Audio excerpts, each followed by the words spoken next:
Sikuwa na mpango wa kuolewa. Kwa kweli, hata mapenzi yenyewe nilikuwa nimeyachoka. Lakini siku ile niliposimama mbele ya ofisi ya wakili, mikono yangu ikitetemeka kidogo, nilijua maisha yangu yalikuwa yanaenda kubadilika, na si kwa njia niliyowahi kufikiria. Jina langu naitwa Amina, na nilikubali kuolewa kwa mkataba. Si kwa sababu ya mapenzi, bali kwa sababu ya pesa. Una uhakika unataka kufanya hivi? Sauti ya rafiki yangu Sara ilisikika pembeni yangu, macho yake yakiwa yamejaa wasiwasi. Nilimeza mate na kumwambia sitaki, lakini sina chaguo. Sara alinyamaza kwa sekunde chache, kisha akasema kwa sauti ya chini, Amina, huyu mtu humjui kabisa. Nilitabasamu kwa uchungu na kumwambia, najua. Hilo ndilo lilikuwa tatizo. Nilikuwa naenda kuolewa na mwanaume nisiyemjua. Dakika chache baadaye, mlango wa ofisi ulifunguliwa.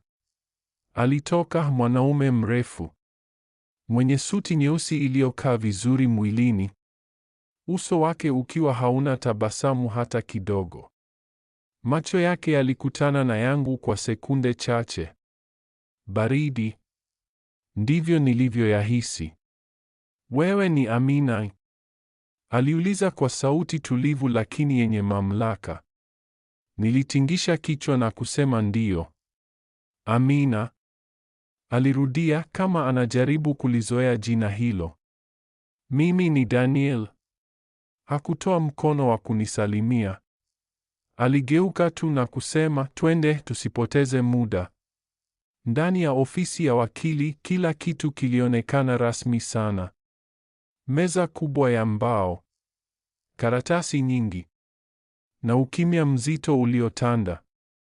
Wakili alianza kueleza masharti ya mkataba na kusema, ndoa itadumu kwa mwaka mmoja, hakutakuwa na uhusiano wa kimapenzi wa kulazimishwa. Tutakaa pamoja kama wanandoa mbele ya watu. Nitapokea kiasi kikubwa cha pesa baada ya muda huo. Nilikuwa nasikiliza, lakini akili yangu ilikuwa mbali sana. Nilikuwa nafikiria mama yangu hospitalini, madeni. Ndiyo maana nilikuwa hapa. Una swali lolote? Wakili aliuliza. Nilimwangalia Daniel. Alikuwa ametulia kabisa, kama mtu ambaye tayari alishafanya maamuzi yake muda mrefu uliopita. Hatuna muda wa maswali yasiyo ya lazima, alisema kwa utulivu. Tusaini tu. Nilihisi kitu ndani yangu kikiumia kidogo, lakini nilinyamaza. Kalamu ilipofika mikononi mwangu, nilitetemeka kidogo. Hii haikuwa tu sahihi. Hii ilikuwa ni hatma yangu. Nilivuta pumzi ndefu na kusaini. Ndoa imekamilika kisheria, wakili alisema.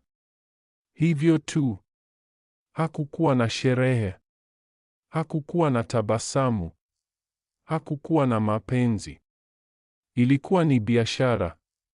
Baada ya kutoka nje, Daniel alisimama karibu na gari lake la kifahari. Kuanzia leo, alisema, unaishi nyumbani kwangu. Nilikunja uso kidogo. Haraka hivyo?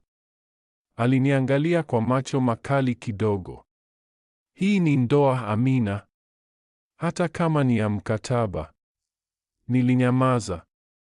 Alifungua mlango wa gari. Ingia. Safari nzima ilikuwa kimya. Hakuna aliyeongea. Nilikuwa naangalia nje ya dirisha, moyo wangu ukiwa umejaa hofu na maswali. Nilikuwa nimefanya nini? Tulipofika kwenye nyumba yake, nilibaki kimya. Ilikuwa si nyumba. Ilikuwa kama jumba la kifalme. Karibu nyumbani, alisema. Lakini hakukuwa na joto kwenye sauti yake. Ndani ya nyumba, kila kitu kilikuwa safi, kikubwa na baridi. Chumba chako kiko upande wa kushoto, alisema. Nakumbuka tunafanya hii kwa sababu maalumu. Usisahau hilo. Nilimwangalia. Na wewe pia usisahau. Mimi si mfanyakazi wako. Kwa mara ya kwanza alionekana kushangaa kidogo. Lakini hakusema kitu. Aligeuka na kuondoka.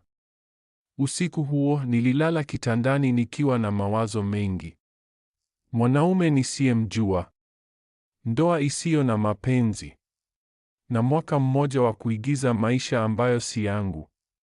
Lakini sikujua hii haingekuwa rahisi kama nilivyofikiria. Kwa sababu polepole nilianza kugundua kuwa Daniel alikuwa na siri. Na mimi nilikuwa naanza kumjali.